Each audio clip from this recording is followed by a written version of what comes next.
Hey guys, so recently I made a couple of changes to my studio, so I figured I'd make a short video and show you what those are. So there are two major changes I made. The first one is I finally got myself an 88 key MIDI controller.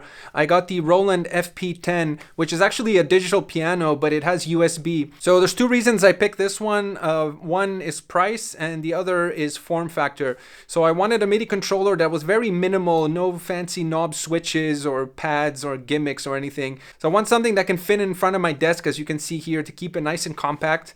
Really, I just wanted nice feeling keys. I also heard a lot of good things about the action on this one, which is the PHA4 from Roland. So far, I really like the feel of it. I'm not a snob when it comes to key, so I'm probably not the best person to tell you what's good or not, but it's all subjective anyway, so you should probably try it out for yourself. And since this keyboard doesn't have any knobs or sliders or mod wheels, you can see I've added this little Korg micro key on top, which has a mod wheel. It also has very lightweight keys, so I use this when I'm programming things that require lightweight, like drums or something. And I've also added this Novation launch control, which has a bunch of different knobs I can assign freely. So with these three controllers together, I have the whole kind of plethora of types of controllers that I would want. I have nice weighted keys when I'm playing piano or kind of orchestral patches. I have the lightweight keys if I want to do kind of organs or drums. I have a mod wheel there if I want to kind of control some of the instruments. And then I have a bunch of different knobs and pads if I need more control for parameters. The other thing I got at the same time as this was this K&M stand, which is kind of like a tabletop type of stand. I really like this so far. I don't remember the exact model name, but I'll put a link in the description if you're curious. It's very sturdy. I think it's made of steel. It's very simple in its form factor, and it's very kind of stable, and it's a low height, which is one of my requirements. So I wanted something where I can sit underneath it, which is why I picked the table style. And I wanted something that it can go low enough so that it can squeeze underneath my desk here. The other major change to my studio, as you can see down here, is I've added a Mac Mini, the 2018 model. So previously I was using a MacBook Pro from 2014. I think it was an i5 16 gigs. It was a dual core. And now I've upgraded to a 32 gig RAM, 512 SSD, 6 core i7. I think 3.2 gigahertz, and this is like a night and day change from my laptop.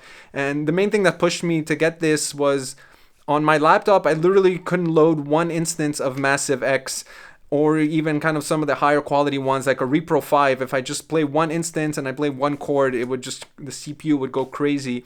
And with this Mac Mini, no problem, I can just throw in Massive X. It barely even goes to 1% now. It goes a bit more than that, but the fan doesn't overheat. I can just run it smoothly. And I can also run screen capture software at the same time as Ableton now without overheating the CPU, which was a nice bonus for me because as somebody who makes YouTube content, it's important for me to be able to record the software that I'm talking about. So that was kind of the main reason I wanted to get this machine.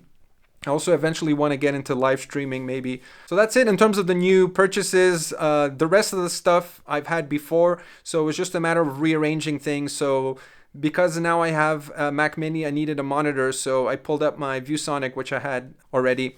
So I put that up on a stand, the Mac Mini underneath, and then my Audient ID22 on top. So I like that this setup is nice and compact. It leaves a lot of free space on my desk because the keyboard is now on a separate stand.